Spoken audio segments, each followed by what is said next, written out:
Hello, Pod Smashers of the Internet, and welcome to another episode of Termite's Buzz, a weekly video game podcast where your host, me, Termite, runs you through the trophies and video games that I am currently playing, some video game industry news, and follow up with a retro discussion at the end of the episode, which I have been walking through Video Game of the Year, written by Jordan Miner. I'm going to be going through the years 2009 through 2012. I hope to find you all well. It has been another crazy week. School has begun in our area. I live in Charlottesville, so UVA is running rampant with Gen Z. My son is in third grade. Finally, school has begun. Fall is not the temperatures, not the weather, but the vibe and the season is here. Fall is finally here. Now, the first official day of fall isn't until in September sometime, but the schedule for the year has been set. It started, and it's awesome. We're back to normalcy.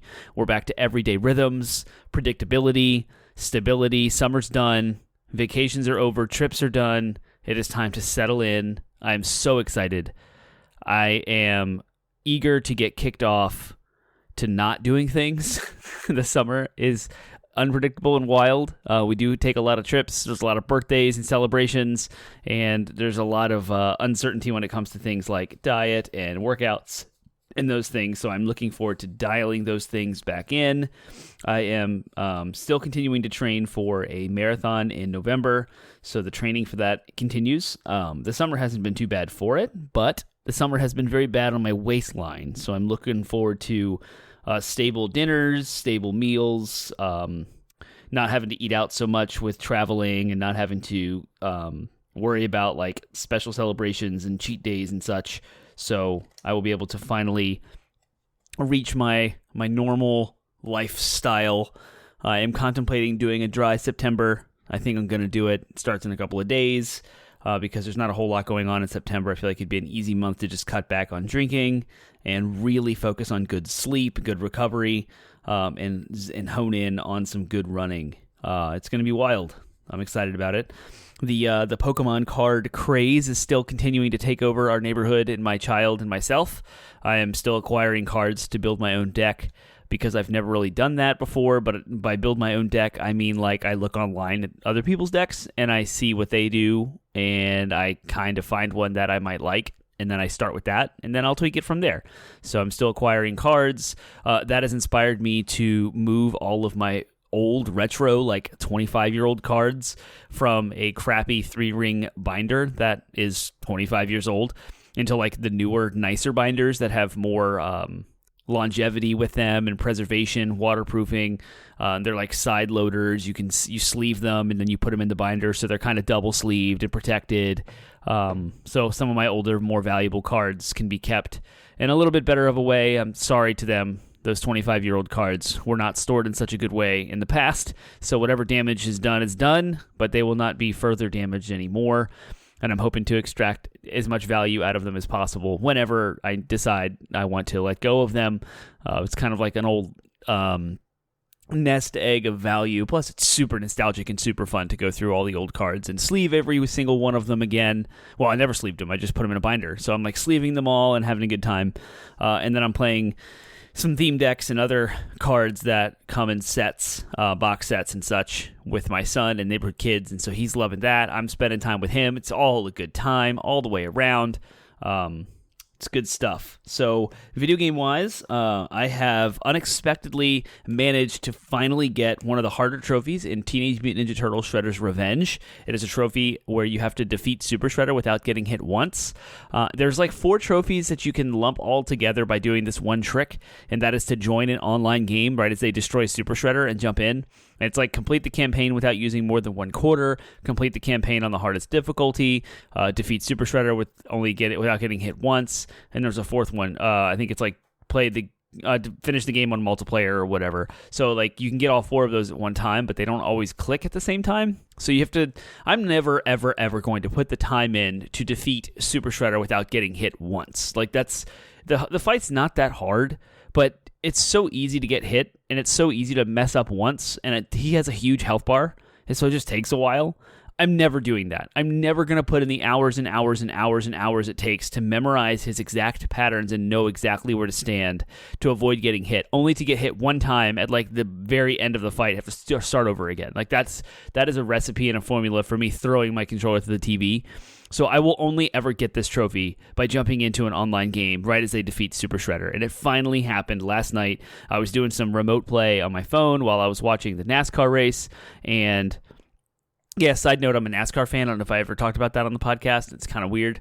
Software engineer by trade, computer science major, video game nerd extraordinaire, like love cocktails and craft beer, and somewhere like NASCAR fits in. It's weird. But anyway, I was playing on my phone through remote play, and I managed to find a game. And because you do a lot of waiting, you just jump into a game as they approach the end and defeat Super Shredder. You jump in, and sometimes the trophy pops, and then most of the time it didn't. I had to do it about 6 or 7 times before finding the game is the hardest part, but I did it 6 or 7 times, finally cleared that golden trophy. So now the only trophy left standing is to upgrade every character to level 10. I did all this already. I've gotten the platinum on the PS4 version over a year ago when the game first came out, but I'm doing the PS5 version now because it was on the PlayStation Plus, like the upgraded tiers. And so I was like, yeah, I want an excuse to play again. They announced the DLC. There's officially a release date for that DLC. It's August 31st, which is 3 days from the recording of this show.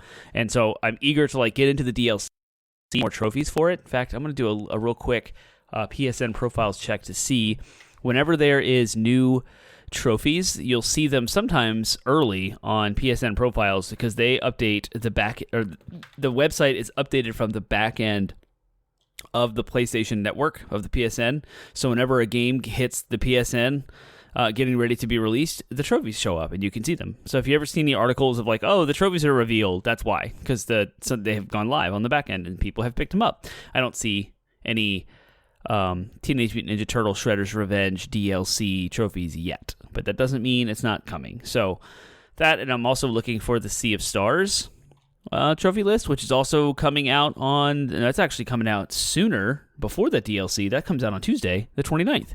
And I'm jumping head first into that, and will hopefully pad my August trophy count with some early attainable trophies. Because every single game, you play the intro, you get a trophy. You defeat an enemy, you get a trophy. You get those early bronze trophies.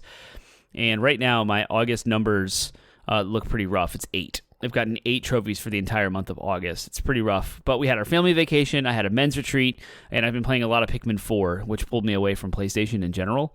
So I generally try to get 30 trophies a month on average, and I'm way ahead of that curve. So in January, I've gotten 86, for example. February, 66. March, 32.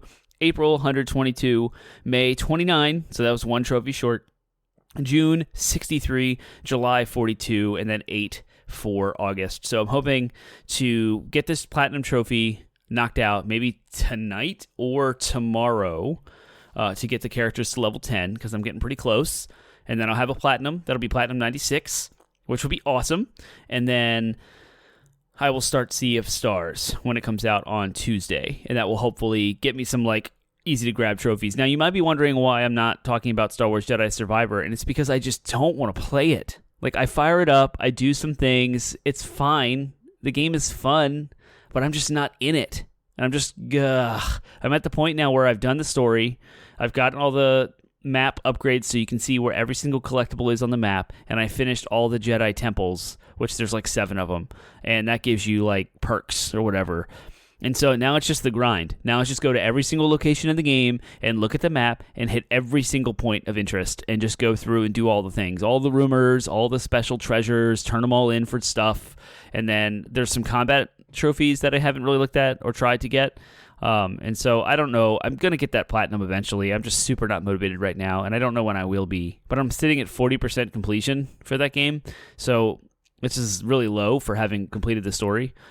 On a side note, I'm playing Gran Turismo 6 on my Frankie on PlayStation 3, and I'm loving that, and I've actually started accumulating more trophies than I thought I would, so that's pretty cool, because I guess I didn't really play it when it first came out. The PlayStation 4 had been out at the time, and so I put all of my focus on the PS4, and so there's a lot of trophies left to be gleaned from there. Speaking of Gran Turismo, I'm dying to see the movie. I haven't seen it yet. It's already out. I think I'm going to try and sneak away and grab it in an afternoon matinee time. and we'll see what happens. If I'll report back here when I do see the movie, and I'll tell you my thoughts and what I thought of it and stuff. But I'm eagerly awaiting to go see that movie. It would be even better if I could like sneak out on Sunday afternoon and go see it. That'd be sweet. So I'm gonna wrap up some news. Some industry news that happened this week. A big week because Gamescom and also PlayStation announced some things that we'll get into. But a smaller news headline to start us off with, and I'm going to read an article from Polygon written by Michael McWhirter. Charles Martinet is no longer the voice of Mario. Actor Charles Martinet, known as the voice of Mario, Luigi, and Wario in Nintendo's Super Mario Bros. Games for 3 decades, will no longer voice these characters, Nintendo announced Monday. Martinet will segue into the role of Mario Ambassador, he will continue to travel the world sharing the joy of Mario, the company said in a statement posted on the social platform formerly known as Twitter.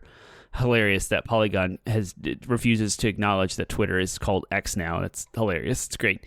It's been an honor working with Charles for so many years, and we want to thank and celebrate him, Nintendo added, saying it would post a video message featuring Martinet and Mario creator Shigeru Miyamoto at a future date. Martinet confirmed the news on X, the social media platform formerly known as Twitter. Oh, there you go. They did acknowledge it, but they had to say it twice. That's weird. Writing, "My new adventure begins. You are all number one in my heart." And that's from Charles Martinet. So if you've noticed, back when Nintendo announced and showed off Super Mario Bros. Wonder, it didn't sound like Charles Martinet, and there was a lot of speculation about it. It's true, it's official, it's not. So Mario's last video game with Charles Martinet is Mario Odyssey, and the movie, of course, had Chris Pratt. So you can see Nintendo's trying to get ahead of this. I think there's major speculation that there'll be a huge Nintendo Direct in September, as there always has been for the last, since 2016.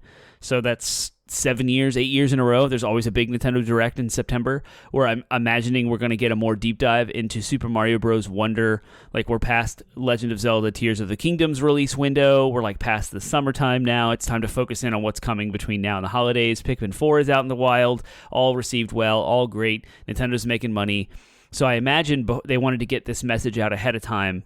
Let's just tell everyone Charles Martinet is no longer doing Mario. It's because when we show off Super Mario Bros. Wonder, you're going to hear a lot of weird voicing, and it's going to be different, and we're just going to get ahead of the messaging. That's my speculation as to why this is the case of their announcement now. So good for Martinet. Charles Martinet, he's apparently in his 60s. Maybe he wants to retire and move on, but he's not really retiring because he's going to be this Mario ambassador, whatever that means. I've never had a chance to see Charles Martinet at any conventions or anything like that, but apparently he's an amazing person. He will do the Mario voice for any child. He never get sick of it. It's never a big ask for him to do it, and he's a pretty legendary, nice guy. So good for him. I'm glad that he's moving on, and I hope that and wish him the best. And that's what a nostalgic voice. Since Mario 64 to now, that's the voice of Mario. So all of the wahoo and everything else that we love from Mario, all the nostalgic. That's such a staple and a tentpole in my whole entire life. To hear a different Mario voice is going to be analogous to a different voice actor, your favorite character. I don't know if I even have any other character in my life. I've heard some other podcast discussions talking about how similar this is to when Kermit the Frog, his voice actor changed from Jim Henson onto someone else. And then they changed it even again more recently with a more modern Muppets. I think it was Sacred Symbols. Dustin was talking about that, but I don't have that nostalgia pull for Kermit the Frog that other people do. So I don't really know if I have anything to compare it to, but people grow up, people move on, we grow up, move on, time marches on. So I'm more optimistic about this type of thing. Nostalgic, appreciate his effort, appreciate his contribution to Mario as a character, but I am looking forward to what comes new, what's next. My kids are growing up now, and it'll be cool to kind of live vicariously through the children, and also just I'm going to be playing every single Mario game that comes out. It's going to be amazing. I can't wait. So Super Mario Bros. Wonder comes out October 20th, same day Spider-Man 2 does. So Gamescom happened, and apparently it's pretty lackluster. My life got crazy busy at the beginning of the week, as it was the kickoff to fall and the new fall schedule. So I wasn't able to watch the opening night live showcase live. So I started watching it bit by bit, and I've only gotten halfway through it, and I'm bored, y'all. I'm bored. It's not. So I'm just going to go through this recap article, and I'll talk about some of the things here. But thing that I wanted to talk about the most that seems like nobody's reporting is that someone else also approached the stage again. Yeah, so Game Awards last year, they had someone come up to the stage when Elden Ring won Game of the Year, and it was something to do with like Bill Clinton. And well, that happened again at Gamescom. Someone jumped up on stage. I think Jeff Keighley handled it really well, and he like expressed a concern. He's like, it's sad that we come together to celebrate games and what games mean for us and the medium, and this is how people act. So I thought that was a good comment, and I'm glad that it was derailed long enough for him to say that, and then he jumped right back into it. It was extremely professional. I was very impressed with that. Almost being accosted on stage. The guy was really close. He was trying to get in Jeff Keighley's mic, so that's how close he had to be. It was a very awkward moment. I had to watch it a couple of times. It was so well done that I thought it was staged. I thought they were like making fun of the Game Awards for like a second, like it was a bit. But when I rewatched it and then I looked it up, I found out that it wasn't. So the Game Awards in 2023, which were announced at Gamescom for the official date being December 7th, I believe. I'm trying to go. I booked hotel rooms as a way to commit to trying to get Game Awards tickets for T-Bone's 40th birthday. He's my brother, and we're going to go out there together and hopefully hit up the Game Awards live. It'll be epic and absolutely amazing. So anyway, Gamescom, opening night live showcase. Here is Thomas Franzi's article over from Digital Trends. So Gamescom, one of the largest video game expos in the world, takes place this week in Germany. To kick things off, Jeff Keighley held another Gamescom opening night live showcase to give us an update on what's in store from the gaming industry, with a slight focus on already announced titles and games by European studios. Keighley and influencer Yasmin New hosted the main event following a pre-show hosted by Kyle Bosman, which was hilarious, and I did enjoy that. While the show was long and slow-paced, we did get plenty of new looks at upcoming games like Mortal Kombat 1, Assassin's Creed Mirage, Alan Wake 2, Call of Duty Modern Warfare 3, and Tekken 8. Director Zack Snyder even swung by to debut a trailer for Rebel Moon during the show. It's a lot to keep track of, but we've rounded up everything, so here we go. Bethesda gave a final deep dive into Starfield. Ahead of its launch next month, Starfield has a big presence to kick off. Gamescom opening night live. To start, composer Inan Zur performed a piece of music from the game, which was followed by the debut of a live-action trailer. After a brief interruption by a couple of pranksters who stormed the stage to yell about Grand Theft Auto 6, Bethesda's Todd Howard came on stage and discussed why the studio wanted to take a sci-fi game with the studio's trademark player freedom. Starfield launches on September 6th, so it's right around the corner. That I appreciated. I'm in. Like, I watched that part. I was not super bored. Zack Snyder reveals Rebel Moon teaser and video game. This kind of put me to sleep a little bit. Before he showed the trailer, Snyder confirmed that a Rebel Moon game is in development by Super Evil Megacorp for Netflix game. So Super Evil Megacorp is, I guess, a company? I don't know who that is. Rebel Moon Part 1, A Child of Fire, comes to Netflix on December 22nd, while Part 2, The Scargiver, comes out April 19th, 2024. There's a big, long trailer for that. Tekken 8 launches. They gave us a release date. That was big news. January 26, 2024. Following that leak, we got confirmation during Gamescom opening night live that Tekken 8 will release January 26th. It makes it one of the first significant game launches of next year and gives pro players ample time to learn it ahead of EVO 2024. This date was revealed at the end of the exciting new trailer, which showcased a new mode called Arcade Quest, where players make avatars and play matches in an arcade setting. I'm so tired of the whole avatar creation thing. Street Fighter 6 did this. Now Tekken 8 is doing this. I don't want to create my own fighter. I don't play fighting games because I want to create fighters. Like, even in Smash Bros, they had the Mii, where you could create your own thing. No. I want to play the characters that the fighting game provides me. I want to master their movesets. I want to be good with these characters. I want to main a character. I don't want to create an avatar and unlock rewards and outfits and kludge together some awful combination of character moves from... it's annoying. Anyway, rant over. Sonic Superstars comes out this October. Keighley helped reveal Sonic Superstars at Summer Game Fest this year, and the game returned at Gamescom opening night live to show off its release date that came alongside a new trailer which highlighted all 4 new characters, co-op play, and a battle mod. It all capped off with a reveal that Sonic Superstars will release on all the platforms on October 17th, further cementing that month as one of the busiest year for games. 3 days before Super Mario Bros. Wonder and Spider-Man And this is where I didn't watch, so I need to finish and go back and watch Gamescom. But apparently, gameplay improvements are coming to Cyberpunk 2077. On September 26th, CD Projekt Red will release Phantom Liberty, the first expansion for Cyberpunk 2077. The Polish developer is using the release of this expansion to bring many improvements to the game, including a revamped police system, vehicle combat, better combat AI, a redesigned perk system, an increased level cap, and more. You don't need to buy the expansion to get many of these improvements, though, as Update 2.0 will bring these new features to the base game on PC, PS5, and Xbox Series XS on September 26th as well. The last-gen players are out of luck when it comes to getting the improved version of Cyberpunk 2077.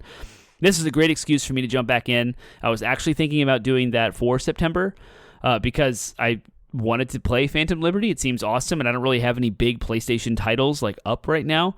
Of course, Sea of Stars comes out on the 29th. I don't know how big or deep that game is going to be, so I was thinking of maybe using this as a stopgap between beginning of September and October when I want to jump into some Halloween games leading up to Spider-Man 2.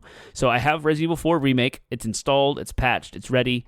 I want to play that in the fall when it gets cold. I already am jonesing to jump on there, so I might not even be able to wait that long. So Cyberpunk is still a mystery, but I'm very interested in this big update. I have a fresh PS5 save ready to go, and the trophy list doesn't carry over, so your save you can bring your save over from PS4, which I had the Platinum Trophy in, but I have to start over with the trophies. So I'm I might as well just start a whole new game and build a whole new character from scratch and just do everything again. But it's a huge game. It took me 60-some hours the first time. I'm not going to have 60-some hours in September to put into this, so it's probably wishful thinking and nothing will ever come of it. But I'm excited about the updates anyway. Next up at Gamescom was Alan Wake 2. So I really do want to see this trailer because the first trailer was awesome. This is another one. To end the show, Sam Lake came on stage to show off Alan Wake 2. Specifically, we finally got to see the game in action from Alan's perspective, where the Dark Place is a demented version of New York. We also learned that the game will heavily incorporate live-action sequences into the experience. It certainly looks like this will be Remedy's scariest and most mind-bending game yet. Alan Wake 2 launches October 27th, which is a week after Spider-Man 2 and Super Mario Bros. Wonder. So that's that. Some other tidbits. Little Nightmares 3 launches in 2024. Sounds of Nightmares is a Little Nightmares podcast that begins now.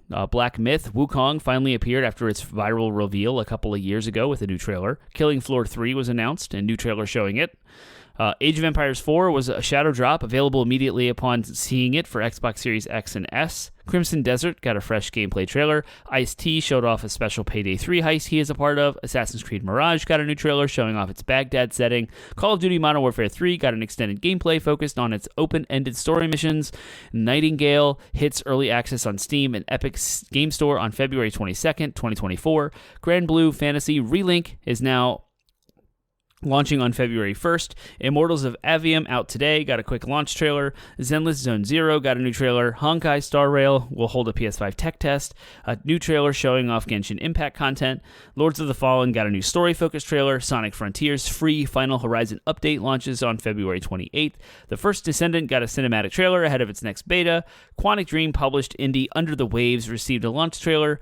Multiple Xbox Game Pass sizzle reels showed off upcoming Day 1 releases. Troy Baker, Roger Clark, and Julia Brown came on stage to discuss Fort Solis, which is available now. Saber Interactive and Focus Entertainment announced Expeditions, a successor to Showrunner and Mudrunner. The Crew Motorfest received a new trailer and will have a 5-hour free trial ahead of launch. Stormgate got a new trailer that showed off a new faction. Last Epic, Runes of Power, got a new trailer. Marvel Snap has exited early access on PC. Armored Core 6, Fires of Rubicon, got a new trailer ahead of its release later this week. Nexon released a new cinematic trailer for Warhaven. Mortal Kombat 1 got a new trailer revealing Shao Kahn and Sindel as fighters and Shujinko and Motaro as cameos. Aura, History Untold, got a new trailer. Diablo 4 Season of Blood received a teaser trailer ahead of its release this October. Dustborn was revealed with its early 2024 release window. Publisher Panic revealed Thank Goodness You're Here. It was packed full of those tiny announcements. So let me know what you think of Gamescom. It was weird timing, bad timing for my life. I was not, unfortunately, able to watch it, but I'm kind of glad because I fast-forwarded through most of it, and I need to go and finish the Mortal Kombat 1 reveal that I just read about, Sonic Frontiers. Sonic Superstars, and Alan Wake 2. I would like to go catch up on those trailers and check those games out, but I haven't yet. So that is that. Nothing earth-shattering, nothing groundbreaking, no big speculations to think about here, no big industry moves. It's just kind of the run of the mill, we're barreling into fall. Everyone's just holding out because I feel like let's do this. There's a amazing Game Informer calendar that I keep track of the video game releases, and I just want to walk through the fall because I don't know about y'all, but sometimes when I start thinking about all the games I want to play, I miss a lot of details. So we're just going to sit here for a minute. I'm going to go through some of the titles that I care about, the big ones, starting with Sea of Stars on August 29th. Baldur's Gate 3 is coming out on PlayStation 5 on September 6th. Starfield, September 6th. So right off the bat, it's just boom. Pokemon Scarlet and Violet DLC, September 13th. Gloomhaven is getting its console port of the video game release of it September 18th. Mortal Kombat 1, September 19th. Cyberpunk 2077's expansion, September 26th. Sonic Frontiers, The Final Horizon, if you care about that, I don't, September 28th. So, not crazy, but some stuff in September. And then, hold on for October. I know some of y'all are Disgaea fans. There's a new Disgaea coming, October 3rd. Assassin's Creed Mirage, October 5th. Detective Pikachu Returns, October 6th. Forza Motorsport, October 10th. Sonic Superstars, October 17th. Spider-Man 2 and Super Mario Bros. Wonder, October 20th. Metal Gear Solid Master Collection Volume 1, October 24th. Alan Wake 2, October 27th. Unbelievable how many games are coming out. That's crazy. Oh, and there was another piece of thing I didn't talk about. I got to talk about this. On November 14th, Night Dive Studios announced that Turok 3, Shadow of Oblivion, is getting a remaster launch on PS4 and 5, Xbox Series SX, Switch, and PC coming on November 14th. So I'm really excited about that. And then Super Mario RPG is coming out November 17th. So crazy amount of games in a year where we've already had so many good hits. So I'm going to move on to my next news story. It's the last one for today before I move into my retro discussion. Sony announced a whole bunch of cool stuff, and specifically, Sony's portable PlayStation Portal launches later this year for $199.99. So I'm just going to say $200 for the sake of not wanting to say $199 over again. I'm going to read an article by Tom Warren over on The Verge, who's pulling info from the PlayStation blog and others. So Sony is officially launching its portable PlayStation later this year, the PlayStation Portal Remote Player. The handheld device will stream PS5 games over Wi-Fi and features an 8-inch LCD screen running at 1080p resolution at 60 FPS. Sony says the PlayStation Portal will be available later this year, priced at $200.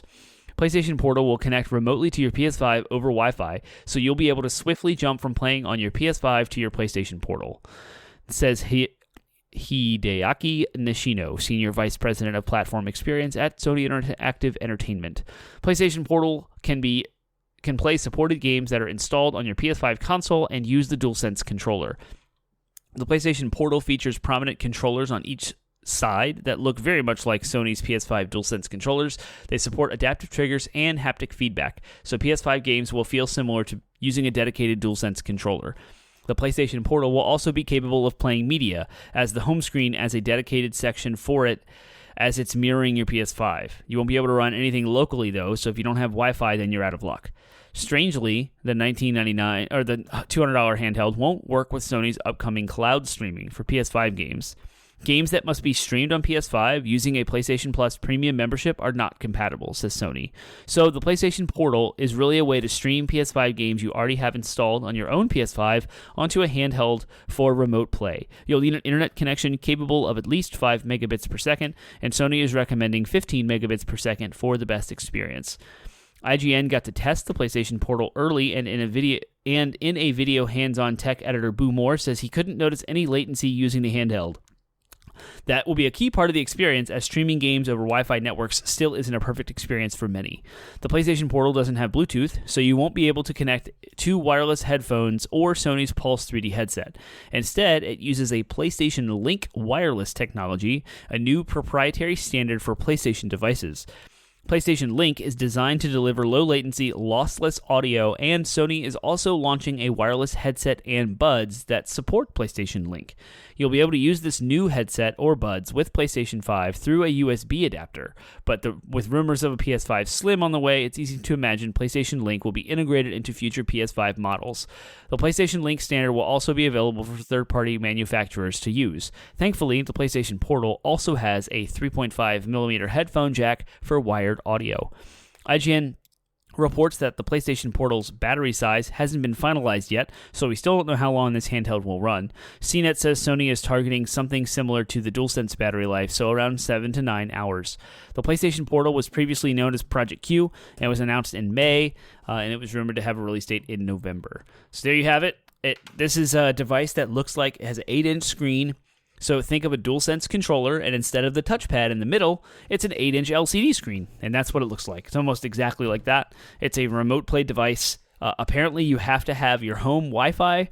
Like, you can't just have, like, a non-internet connected internal network, which doesn't make any sense, but whatever. So it uses everything that remote play would use.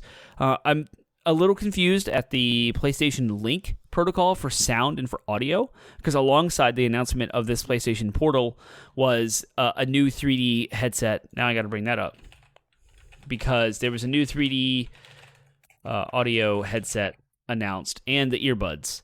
It was a whole bunch of stuff. So the headset is called the Pulse Elite Wireless Headset, and the Pulse Explore Wireless Earbuds were also announced. So the Pulse Elite and Pulse Explore are the latest PlayStation wireless headset and earbuds, bringing next-level audio performance to the gaming experience. Pulse Elite is our new wireless headset that offers lossless audio and includes a retractable boom mic with AI-enhanced noise rejection capable of filtering background sounds. A charging hanger is also included with the product for a convenient charging and storage option. So that's the headset. The Pulse Explorer, the earbuds. This is our first set of wireless earbuds, providing a premium portable audio experience that includes dual microphones with AI-enhanced noise rejection capable of filtering background sounds. It also offers lossless audio and comes with a charging case. So both of those support this new PlayStation Link, which is their new wireless audio technology. When using the Pulse Elite and the Pulse Explore with PS5, the USB adapter that's included with each headset and earbuds is required to use PlayStation Link. The PlayStation Link USB adapter will also be sold separately and can be used on PC and Mac, so players can connect Pulse Elite or Pulse Explore to experience the same lossless and low latency audio. That's cool. You can use it on your PC, so it's kind of a one headset solution. If you want to have a PC headphones, you can get the extra USB. It comes with one. You can buy a second one, have one plugged into your PS5, one plugged into your PC, and you have your headset connected to both. That's pretty sweet. They both also support Bluetooth, so if you have the headset or the earbuds in and you have the dongle, the USB adapter in your PS5, you can simultaneously connect to a Bluetooth device like your cell phone, and you can take phone calls uninterrupted. You can also jump into like Discord chats and such, but Discord is also built into both PC and PS5, so you wouldn't need to use, but you could, just saying that. So I guess the PlayStation Portal, from what I've just read, uses this PlayStation Link technology natively in the hardware, so it doesn't require the USB dongle. So your PlayStation Pulse Elite wireless headset theoretically could be, or the wireless earbuds, the Pulse Explorer, could be connected to your remote play device in another room, and then you could be like, oh, the TV's freed up, someone's done playing on it, whatever, and you want to switch over to PS5 native with your headphones on. You'd be able to walk into the room and somehow like turn off the portal and then connect directly to the PS5, and the headset would switch over to the USB adapter that's in the PS5, get your sound, and then your TV and your DualSense would take over the controls, I assume. All of this sounds interesting. It's all premium products coming from Sony.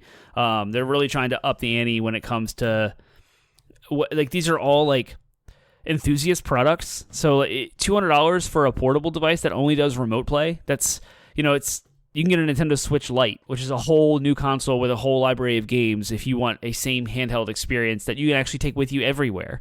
This PlayStation Portal is tethered to a Wi-Fi the same Wi-Fi as your PS5. Now, apparently, it can be used across the internet if you have Wi-Fi. So if you go to a hotel and you have Wi-Fi there, and your PlayStation 5 is at home connected to Wi-Fi, it'll still work.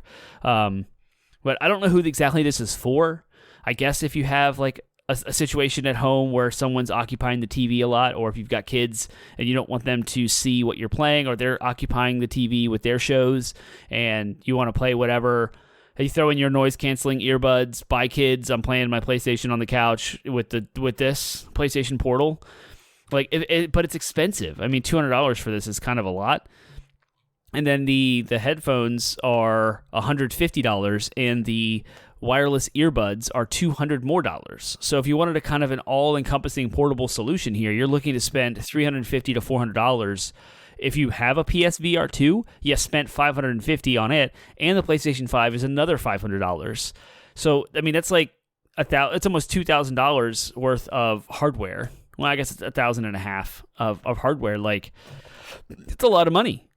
And I guess we're back at the stage where I just don't know what this is for. You know, like, they can make money on this stuff. It doesn't have to sell like gangbusters in order for them to make money. I know that R&D cost goes into it, and they need to recoup that. And so there's probably like a number that they've done marketing research on with enthusiast people that will buy this and be like, okay, we only need to sell like 500,000 units to become profitable on this thing. Like, it's an LCD screen. It's not OLED, so keeping the cost of production down.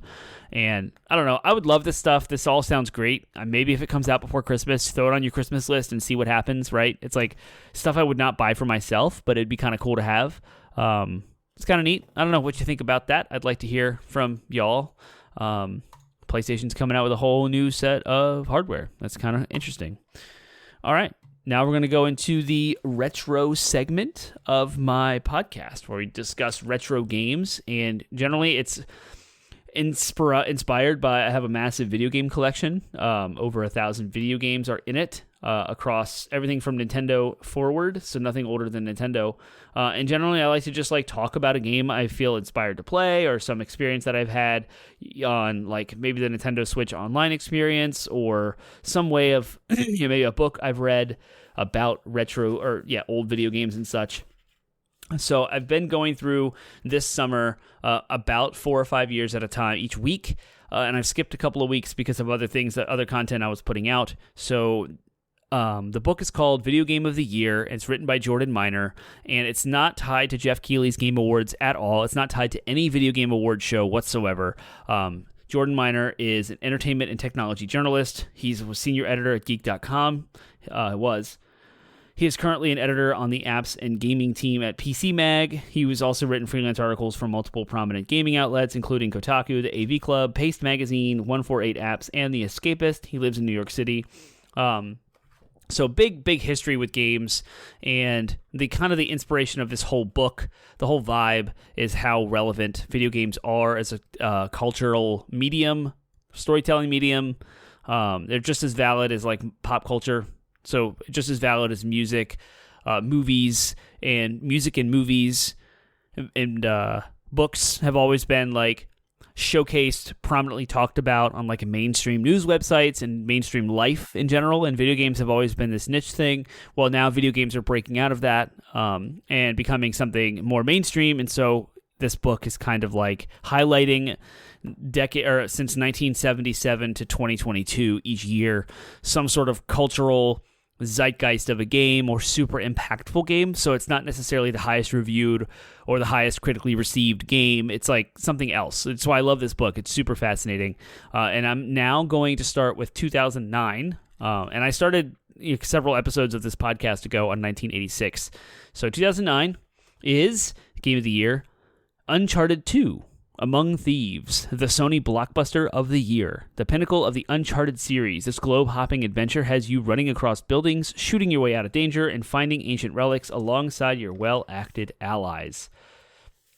So, this is the follow-up to Uncharted, which was Naughty Dog, who previously made Jak and Daxter, and even before that made Crash Bandicoot on PlayStation 2 and 1, respectively. And so on the PS3, there was a third-person shooter called Uncharted, and it was kind of this Indiana Jones, Tomb Raider-esque third-person shooter, climbing, platforming adventure game. And the first one was great. It showcased a new way of video game storytelling. It was very cinematic, had all voice dialogue, cutscenes that were rendered in a way that looked like the actual game, so they could transition from cutscenes to gameplay. Uncharted 2 took all of that and made it perfect. Like, Uncharted 2 was actually the very first time I was blown away by what a video game could do to tell a story. And I feel like the last time... I don't really remember prior to that because it's been so long. But another big moment that was similar was Halo 2. You have these big cinematic set pieces and all this voice acting and like orchestral music. And Uncharted 2 did all that. But Uncharted 2 turned a video game into a summer blockbuster. But it was also ridiculously good to play. It felt great. It was perfect. The controls, the mechanics, the shooting, the variety of weapons, the level design and dynamics of the levels, the different set pieces. There's an entire set piece where a building is falling over and you're in it while it's falling. And there's like all this stuff is falling everywhere, furniture and debris. Enemies are still busting through the windows coming after you. And you're like running as this building is collapsing. It's crazy. And it's all done like so well with all of the mechanics. I'm going to read a little excerpt from this book. Uncharted 2 doesn't just use its gameplay to replicate the look and feel of a blockbuster movie. The PS3 may have been infamously tricky to develop for, but Naughty Dog tapped into the machine's considerable power to give the game lush environments and gorgeous HD photorealistic visuals. With motion-captured animations, characters look and emote like real people. But that's not enough. Stellar writing and performances that do the material justice elevate Drake, his love interests Chloe and Elena, his mentor Sully, and his dastardly villain Zoran, from stark archetypes into human characters we love hanging out with. Nolan North may be the most overexposed voice actor in gaming, but after hearing him as Drake, you get why developers love casting him. He keeps up the everyman charm during his chases as well as the slower dramatic scenes and adds a crucial depth to what so easily could become the most uninspired premise imaginable. Uncharted 2 also has a multiplayer mode, and it went on to talk about that. I'm not worried about that. So there's an Uncharted movie that stemmed from it. Of course, you have Uncharted 3, Uncharted 4, Uncharted Lost Legacy, all amazing games. I feel like all had a major turnaround point with Uncharted 2. The Uncharted series is one of my favorite. So it could arguably be my favorite PS3 game. Ridiculously good. So I highly recommend it, and it is definitely noteworthy to be in this book. The next year is 2010, and that's Super Meat Boy, the Flash game of the year. This scatological side-scrolling platformer gives you impeccably precise controls and throws you into brutally difficult levels that push those controls to the limit. The fast pace and instant respawns will have you saying, just one more try until you reach bloody victory. When this game first came out, I was in my hate indie phase, where I just didn't want to play anything indie. I was annoyed by its presence. It was all over my Xbox 360's storefronts. It was being pushed from every avenue. It was boring all of my game showcases, the E3s, I was just so done with indie stuff. I never thought anything of it. It's a very weak spot in my gaming journey. I have definitely come completely around to loving indie titles, such as my anticipation for Sea of Stars that I've been talking about. Many other indie titles that I have gone on to play. You can check out my trophy list, PSN profile /Termite04, and you can see some of the titles that I have played. But one style of indie titles that never resonated with me is the super, super difficult platformer. I just don't get it. I don't like it. It's not fun. I hate constantly dying and chipping away as there's 10 ridiculously hard jumps in a row. And when you first approach it, of course, like 1 or 2 gets you. And then you get 1 and 2, and then you get on to 3 and 4 and 5. And then you keep dying. And then, of course, by the time you get to 10, you still have to go through the perfect execution of 1 through 9 before you get to the 10th jump. And so they're all so hard that you frequently will mess up just by roll of dice. Like, you can't do it perfectly every single time. And so when you struggle at 10, you hardly ever get a chance to practice 10 because you fumble at 3, 4, 5, and every single time you have to start over at 1. It's awful. I hate it. It's not fun. I feel like Super Meat Boy was like the beginning of that kind of genre of platformer. And I feel like one of the most recent perfection of that, and I haven't played any of these games, so I'm just kind of guessing here, is like Celeste. And I feel like Shovel Knight is also part of that, although I've played Shovel Knight and I don't find it that difficult, but it's somewhere in that spectrum of that retro platformer style. But Super Meat Boy, it started in the early 2000s. It's something like, I guess I'll read the book here because the headline is Breaking Newground, which reminds me of newgrounds.com, and I think that's what this came from. But in the early 2000s, no program let young computer nerds express their creativity like Flash, acquired and bounced around between several companies before settling at Adobe. Flash let web developers add interactivity to their websites. Early YouTube relied on Flash to create video players. Flash was so robust and powerful that you could use it to do anything from animating your own cartoons to programming your own video games. As a creative software suite, it stood right alongside other Adobe products like Premiere Video Editing and Photoshop Image Manipulation. Thanks to Flash, Homestar Runner web cartoons defined an entire generation of online humor, some actual TV shows that air on real networks like Teen Titans Go, and use Flash animation techniques. Flash was magic. If you wanted to see just how magical Flash could be, Newgrounds had your back. Flash let anyone with a computer make their own games and cartoons, and Newgrounds celebrated that democracy by providing a platform for anyone and everyone to share their material. Founded by Tom Fulp in '95, the website was unpolished, juvenile, and proud of it. Honestly, Newgrounds had a lot of garbage. One-note joke games and animations only meant to shock you with violence and bad taste. Murder a bunch of terrorists, stick figures, or watch Nintendo characters curse. I made a cartoon where the Kool-Aid Man guns down a Lorax, and that was relatively wholesome. However, you searched for it, you found real, raw, youthful art flowering from Newgrounds' mud. After releasing Alien Hominid as a Flash game, Tom Fulp and his team at Behemoth went on to make real games like Castle Crashers and Pit People. Newgrounds was the online equivalent of a seedy comedy club or a punk bar where undiscovered acts went to perform just before blowing up. Millions of fans love Aaron Egoraptor Hansen as one half of the wildly popular streaming duo Game Grumps, but I saw his first cartoons on Newgrounds. When so many ambitious, aspiring indie artists have a space to freely collaborate and hone their talents, eventually something will break through. Meat Boy was a cool Flash game. Super Meat Boy is an amazing game, period. So, there you have it. In the year 2000, Super Meat Boy. And I'm sure it has its merits. Super, super tight platforming, ridiculously fast-paced, die over and over again. It's really hard. So if you love that game, there you go. 2011, my second to last year because I'm going to stop at 2012. Minecraft, the building blocks of the year. Create and live inside entire worlds made out of colorful blocks. Whether you want to survive the elements or goof around in the sandbox, you are free to express yourself however you want. Minecraft is the ultimate sandbox. Like, for real. It's the universe of Legos. It's one of the most top-selling video games of all time. It's ridiculously popular. It was made in Java. At one point, it was free, and then you had to pay for it. You had to get a Java download and have it ready for your PC. But it's ridiculously simple graphics made it ridiculously approachable, and so any computer could run it. It was not taxing at all, and unless you really screwed it up. But you could do so much in Minecraft. I never really liked it because it's so open. There was never really an end game or a point. There was no story. They've done so much with that franchise since then. It's hard to put to words.